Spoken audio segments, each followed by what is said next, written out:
Bien, la clase de hoy es de nódulo pulmonar solitario. Vamos a definir los objetivos de la clase. El objetivo de esta clase es determinar desde el punto de vista radiológico, con la mayor precisión posible, las posibilidades de malignidad o de benignidad de la imagen, con el objeto de evitar el mayor número de pruebas cruentas para el paciente. Vamos a definir lo que es un nódulo pulmonar solitario. Se define como una opacidad redondeada, sólida o subsólida intraparenquimatosa de menos de 3 centímetros de diámetro, ya que las lesiones mayores a este límite de corte las vamos a calificar como masas. Esta opacidad redondeada debe estar rodeada completamente por parénquima pulmonar y sin otras alteraciones que pudieran sugerir alguna otra patología, como el derrame pleural, atelectasia o linfadenopatías. En cuanto a las causas del nódulo pulmonar solitario, vemos que pueden ser varias. Pueden ser tumores malignos, benignos, causas inflamatorias, causas congénitas. Bien, lo importante de esto es el contexto clínico del paciente, ¿sí? Mientras más datos clínicos podamos reunir de ese paciente, vamos a tener más posibilidades de hacer un diagnóstico certero. ¿Qué información nos importa este paciente? Bien, el hábito tabáquico puede ser una de ellas, puede ser que el paciente esté expuesto a humo de biomasa, puede ser que el paciente tenga antecedentes familiares, el trabajo del paciente también es importante. ¿Qué debemos evaluar en un nódulo pulmonar solitario sólido? Vamos a evaluar el tamaño, la forma, la densidad y el realce. En cuanto al tamaño, bien, vemos que un nódulo menor de 4 milímetros tiene una probabilidad de ser maligno en el 1%. Y esta probabilidad se eleva al 20% cuando el nódulo ya alcanza un diámetro mayor a los 8 milímetros. ¿Sí? Ahí ya tenemos un dato importante para caracterizar nuestra lesión. Algunos artículos hablan de que el cálculo del radio tridimensional, que se hace midiendo el diámetro transverso de la lesión y el cefalocaudal, esto se va a dividir el diámetro transverso por el diámetro cefalocaudal. Esto nos va a dar un cociente. Si este cociente tiene un resultado mayor de 1.78, nos va a hablar de que esta lesión tiene altas chances de ser benigna. Recordemos que nada de esto es patognomónico, son todos hallazgos que nos van a permitir acercarnos a un diagnóstico para determinar lo que vamos a hacer con ese nódulo, si lo vamos a seguir, si vamos a sugerir no seguirlo. Este diámetro de 1.78 nos indica que la lesión crece de forma plana en vez de forma nodular, ¿sí? Entonces, como decía anteriormente, nos puede hablar de benignidad. Del tamaño es importante también saber cómo vamos a medir esta lesión. La Sociedad de Fleischner recomienda el uso del diámetro promedio de la lesión. ¿Cómo hace esto? Vamos a medir la lesión en su eje largo y en su eje corto, sumamos los resultados de esa medición, los dividimos por 2, el resultado expresado en milímetros lo vamos a redondear hacia arriba. En el nódulo, la categoría subsólida, que sabemos que puede tener una parte sólida o puede ser completamente en vidrio esmerilado. El nódulo que es mixto, que tiene una parte sólida y una parte en vidrio deslustrado, lo vamos a medir tanto su parte de vidrio deslustrado como su parte sólida. Luego vamos a expresar los resultados de la misma manera que lo hicimos anteriormente.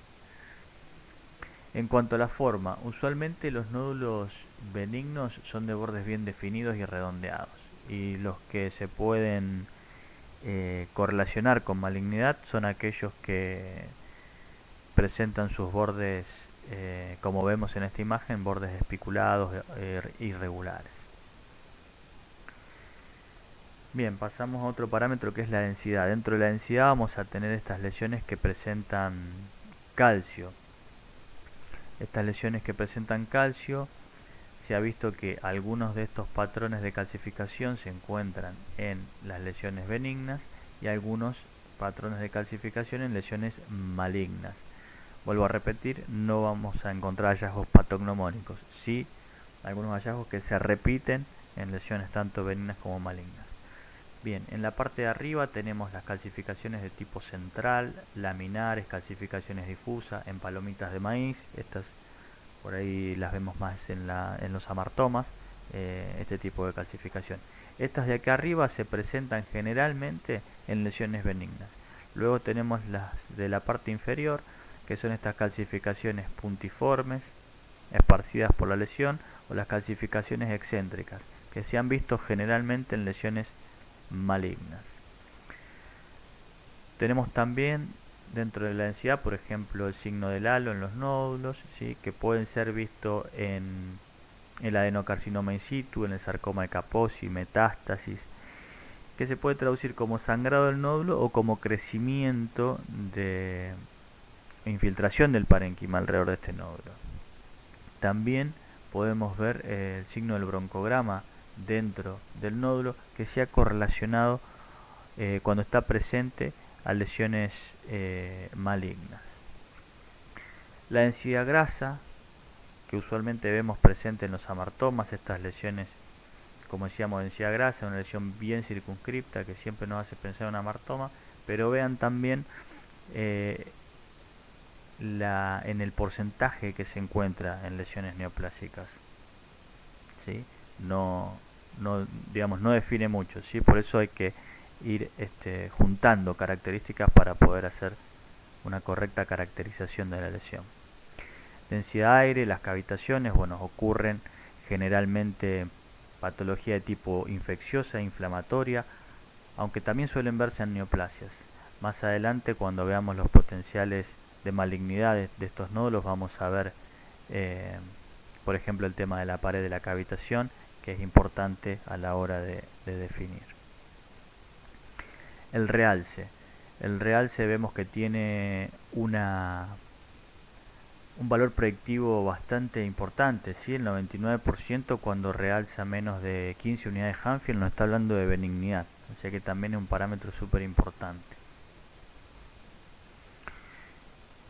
Bueno, en cuanto a los nódulos subsólidos, como veíamos anteriormente, vemos los que son puramente de vidrio esmerilado y los que son mixtos, una parte sólida y una parte de vidrio esmerilado. Como definición de los nódulos subsólidos, decimos que son una oposidad que presenta una atenuación mayor a la del parénquima circundante, ¿sí? Como vemos aquí, pero que uno puede ver a través, ¿no? Puede ver los vasos sanguíneos a través de este aumento en la densidad. No es como el nódulo sólido, que no podemos observar qué hay por detrás de este nódulo.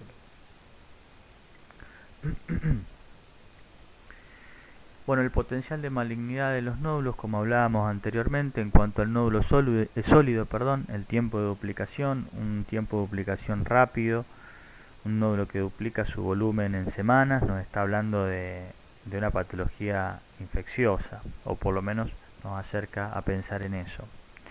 En el nódulo subsólido, el aumento del tamaño, el aumento de la densidad, el aumento de su porción sólida, son hallazgos que nos hacen pensar en su malignidad.